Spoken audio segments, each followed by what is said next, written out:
بسم اللہ الرحمن الرحیم۔ محترم ناظرین، السلام علیکم۔ سیرت النبی کے سلسلے میں سن 6 ہجری کے حالات بیان ہو رہے ہیں اور آج کی ویڈیو میں ہم صلح حدیبیہ کا پس منظر بیان کریں گے۔ بات یہ ہو رہی تھی کہ خندق کی لڑائی کے بعد کفار مکہ مکمل طور پر پسپا ہو چکے ہیں،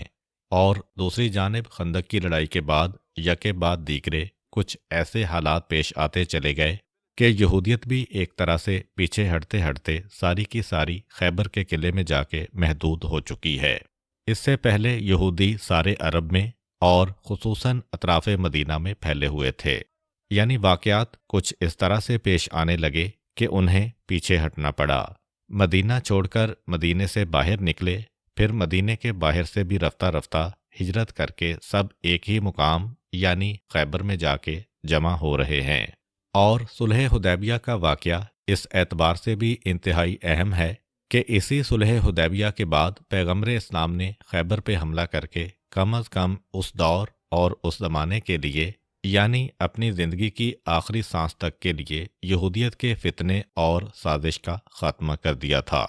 تو یہودیت ایک مرکز پہ جمع ہو چکی ہے جس کا نام خیبر ہے، اور ایک اعتبار سے مسلمانوں کے لیے بہترین موقع بن گیا ہے کہ صرف اس خیبر کا خاتمہ کرو تو گویا تمام یہودیت کا خاتمہ ہو جائے گا۔ مگر مدینہ چھوڑ کر خیبر کی جانب جانا ایک بڑی غلطی کہلائے گی اگر کفار مکہ کا سدباب نہیں کیا۔ یہ کوئی عقل مندی نہیں ہوگی کہ ایک دشمن کا خاتمہ کرنے جائیں اور خود اپنے عقب اور اپنے شہر کو کھلا چھوڑ جائیں کہ دوسرا دشمن آ کے وہاں پہ حملہ کر دے۔ تو صلح حدیبیہ عین اس ماحول اور موقع پر پیش آ رہی ہے کہ کفار مکہ کو کم از کم اتنے عرصے کے لیے خاموش کر دیا جائے کہ جب پھر مسلمان پلٹ کے خیبر کا رخ کریں تو یہ خطرہ نہ ہو کہ ادھر ہم گئے اور پیچھے سے ہم پہ حملہ ہو گیا ہے۔